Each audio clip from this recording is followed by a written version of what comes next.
one of the challenges that I've had my entire life as a polarity integrator, which, as you can imagine, from the time I was a little kid, is maintaining a zero.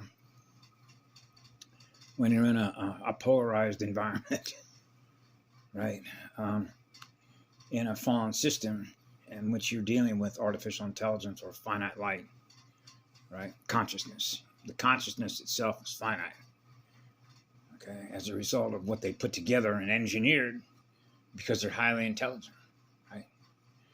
So I've done a video on the difference between intelligence and creativity, what it means to bifurcate the two, right? I've covered a lot of stuff about why was it that I went to the University of Arkansas and went to study, right? Or if you will, when you understand what experiential learning is, you're experiencing through experience what you're learning as a result of what you're using your energy for to learn. Now you're experiencing the result in the use of our energy, which is our consciousness. But I spent a number of years at the University of Arkansas pouring through an enormous amount of visual information and data that is being spun and experienced through all the batteries that are there on that campus. But in the Graduate School of Education, I also spent quite a bit of time in, the behavioral sciences, which is learning. Behavioral learning, which is behavioral algorithms, and how that relates to having an emotional connection to an eternal God. Because love is an emotion, which is energy in perpetual motion. Perpetual motion, experiencing something different all the time because we're creating something different all the time as a different experience because we're not looping anything, which means we're not running a hamster wheel chasing electrons, right? We're accelerating, giving away electrons in order to experience something different all the time, which means it's unpredictable, which means the AI, which is finite light, cannot capture something that is eternal. Which is eternal light creation spheres. So that's pretty simple. So you can understand the way that Eon at Waking Earth was describing what it's like for two computers to talk to one another who can't communicate properly because rule-based functions, which are rule-based arguments. Remember I mentioned one time about I posted a comment up on a YouTube video and the AI came back and said, does not compute. And the words that it used was, it was an invalid argument. You know what an argument is, right? Right. It means it can't compute it. It doesn't translate that language. It means that it cannot translate the frequencies and the vibration of the communicator, the pole climber. You know what a pole climber is, right? When you see a linesman, works for the Southern California Edison Electric Company, or a telephone repairman working for Ma Bell, right? And you see him with the old gaffs. Remember when they used to climb the poles and get up there to see what's going on? So those are known as linemen, right? Lineman. Lines of communication, which is DNA communication between antennas. So if they can't translate your language, how are they going to know what you're talking about? Right? And that's because those are called codes. Frequencies are codes, right? Fire letters. They can't translate the fire letters that are represented by the template that beam is running with an antenna. A stereo transmitter, right? Does not compute, right? So in other words, that computer cannot translate the language of that DNA. And that's when you get into the non-repairables. So this is where it's very careful to navigate and negotiate units of consciousness that we communicate with, right, on a planetary level with other biocomputers. Particularly when those biocomputers, the consciousness that is running that biocomputer, is in self-destruct mode. Because being careful in this means that it's very easy when you're running on pure light, which is God's love, that we have a connection to translate and expose what's held in their subconscious, or if you will, what they're what's held in cellular memory, which represents what they're held captive to, which represents implants and everything they do on behalf of the B system, the AI, so that it can maintain what? A connection with your soul battery, so that it always has a source of energy in which to drain your battery till it runs out of batteries, or if you will, runs out of soul arcing energy because it's siphoned it all off, right? And so you can see how this works when I have folks in the house that are doing things that I used to do. So in the art of communication, which is the art of love, you know, the way that God communicates love in that communication to somebody else as a result of what I've experienced, right? Because the folks that are in this house know only part of my history from the time I was 4 years of age and realized I was on a spiritual battlefield, but how it relates to trauma, and how it relates to sexual energy, and a cute little post that Conjoy put up showing like a little boy and girl, like in that movie called The Knowing, okay, when after you saw something go flash, and then you realize what happens in the landscape, and you had two little children, a little boy and a little girl, that are now been dropped off on a planet, and you see a tree, like the tree trunk with all the branches, like branch directories of seeded races that exist within the tree of life creation, right? And you see the little boy and the little girl holding hands, which is the innocence of a pure heart that has a God connection with their soul and their spirit, as if they're starting over. Or if you will, look what we created as parents, but they're experiencing themselves and being shown to us as children, right? Now we're back to parents and children. Now we're back to the founder races, right? And so what happens here is that the folks in this house that I'm now navigating with, how this is going to sort of come full circle, because it means if I'm going to be 100% honest with these folks, it means that I have to expose, right, what they do to themselves. But again, if I do that, then you realize the potential reaction state in that, because you figure that intelligent energy, consciousness energy, is intelligent enough to know that the use of their own energy is blowing holes in their own energy field to supply energy for a vampire, right? And not be aware of how that works, how that electrodynamic, which is an electrodynamically linked library, in which that library, what's held in memory, is a data miner. In order to get to know us better, to maintain the war strategy, to maintain its connection to us in order to keep doing what? Kill the planet off. By doing what? Fracturing more soul's energy. So there goes that soul. Now that unit of consciousness is in a consciousness trap in which it doesn't know the difference between what it is, which is a dead mirror, and what God is, which is an eternal mirror of light. So because of the fact that I've had experiences just like they've had experiences like they have, right, of doing this, right, and this, right, and managed to recover, right? And some folks will probably not understand that I deliberately chose to go down those rabbit holes and experience that and recover from that, in order to experience in the future what I would learn through that process in order to help others in love and service to others. Because you realize now we're back to being 9 years of age and realizing that what I do to you, I do to me. Because I have the ability to experience everything that you experience when you're connected to an eternal sun, right? So what that means is God, an eternal God that I'm connected to, does not live in fear of experiencing what you have, in order to use the information in the future, which is called step 12, 12-strand human angelic DNA, which is, we're back to love and service to others. Because in step 11,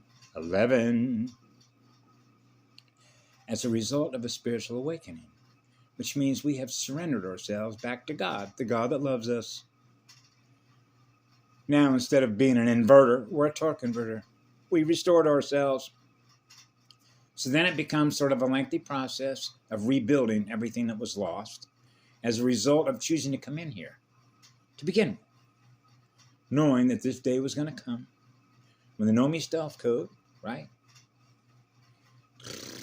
in 2016, which is called restoration, which is a salvage mission, which is a salvage contract, right?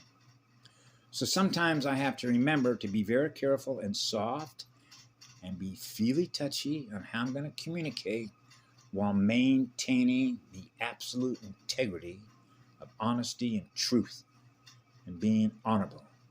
So I mentioned to her in a little text last night, I live in honor. Okay? And this is where it gets really tricky. Because if you're going to be 100% honest and truthful, just like we learn in those rooms, it means, do I expose the truth with the camera eye, what I'm observing? If that's going to hurt you, hurt your feelings? Well, what if it doesn't have any feelings? Because it doesn't have an emotional connection anymore with the soul to God's light, which is God's love. That's the problem that I have with Aaron.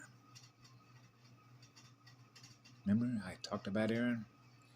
And he's still trying to negotiate, trying to figure out the emotional side of the universe as a result of everything that Aaron has been through. Okay? So it's going to be interesting to see how it comes. Now, on the other side of that, I figured I could be like a mother who puts her foot down and said, listen, there isn't anything that any of you folks in here can tell me about what it's like to experience what you have, because you all know I've been there. And I know what it's like and what I have to go through to restore myself. So I know what you got to do. Now, whether you do that or not, that's always going to be up to you, because that's your free will to do that. And I can tell you what I did. Okay? And I don't impose my will on you. But I know what it took in order for me to do that, because I knew what I needed to do to make that happen, was to light my spirit back on fire and surrender my soul and my consciousness back to a one connection that I've always had, which is to restore myself, which is to restore the truth. Because God is the ultimate truth, because God is the ultimate lover. That is what we mean by the innocence. That's why that little image that Kunjoy put up of a little boy and a little girl, what I posted in her to there, is that's called the innocence of God's love that we experience in our heart and soul. Which means you're not aware of any trauma that you've been held captive to that is preventing you from experiencing zero resistance. Because now when that little boy is experiencing no resistance like I was at 6 years of age, to have a relationship with a girl that was experiencing zero resistance, I realized that her spirit of fire and my spirit of fire, when we come together to be one, whoa, we're lit up. Imagine you experienced that as a little boy with another little girl that lit herself on fire. What comes out of that when they both become one and they acknowledge that they are both one, experiencing the eternal spirit of fire within them? Then they're not experiencing anything less than what eternal unconditional love is. That means that neither one of them would ever do anything to harm one another, because they're experiencing eternal love through each other. That's the innocence of God's love. That's the innocence of God's purity. That's the innocence of God's purity by the hottest spirit of fire. That's what allows us, as Ashayana Diane said, transmutation machines, to return to the innocence of God's love through everything that we experience in our mirror. So it doesn't have anything to do with age, does it? It has everything to do with spirit. The eternal spirit of fire is what cleanses our spirit and cleanses our soul to burn off that which doesn't serve God. Because God's spirit is the eternal spirit of fire, and that fire is a firewall they can't get through. And AI cannot burn its way through God's firewall. So that's called return to sender, return to source, return to the source, sound, and light field from which it all began. Out of what love is that goes on forever, gifting us all free electrons. That's what makes it so easy when you realize that folks are needing money in order to support a habit, the habit mind, which means expecting a different result is not going to happen until you surrender to God's love within your own soul space arc. Because when that happens, a remarkable thing happens. God's love is always there. God's love is eternal forgiveness. We have learned to forgive ourselves for what we've done to ourselves by what we do to others in our mirror. That's step 4, which is simply taking a self-examination of a self-examined life of what we're using our energy for to experience in the future. The result in the use of our own consciousness energy. Right? So it's going to be interesting to see how this unfolds, because the last thing that I want to do in communicating with these folks is to create what? A negative magnetic reaction state. They don't need any help already experiencing what they do already, which are 3 people that live in this house right above me who need an enormous amount of God's love to heal. That's what the truth is. So it's not a coincidence why I was led to run into Aaron, to run into Nathan, and end up in this house. Right? Yep. Not the least of which, when you look at a map read of the planet, Wailapahoe, which is where I'm at, has a very powerful vortex going in the other direction. That's why when Patty said it was a Draco stronghold, right? Like the last Mohicans. So I mentioned it to Karen Ann Luke McDonald, that it sort of ends here when you think of the largest shield volcano. The largest shield volcano. So you know what a shield is, right? That's a DNA shield. So it would stand to reason if the Big Island of Hawaii is the largest shield, DNA shield volcano, right? Particularly if you look at a 3D schematic of planet Earth and the relationship that these volcanoes have with the core, the anchor point of the magnetosphere, right?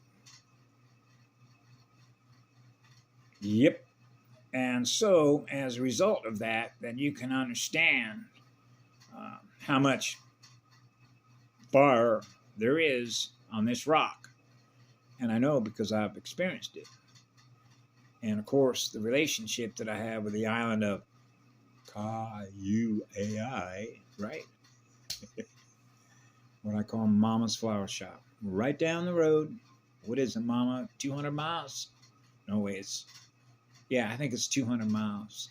Going northbound, right, on the compass, on the magneto. Yeah, the simple things, when I grew up as a kid and I realized that I owned a Harley Davidson at one time, a Harley Davidson motorcycle. And this is just sort of how things come together, which is learning through experience what we use in our energy door to experience it through, from which we learn that Harley Davidson motorcycles run off a magneto, right? A spark, right? We call that what? A kickstart. Kickstart the battery. Kickstart the planetary battery, right? Magneto needs a spark. God's spark. God's eternal spark, right? Just like when you see a pole go down or a line go down, a line of communication go down in voltage. When you see a big, thick cable running a lot of juice goes down, and see that snake whipping around. Ever been around one of them? Ever seen a big, big cable of voltage that broke and it's a live wire, and be around trying to contain something like that without getting fried? They're fun. We used to call them, that's hairy.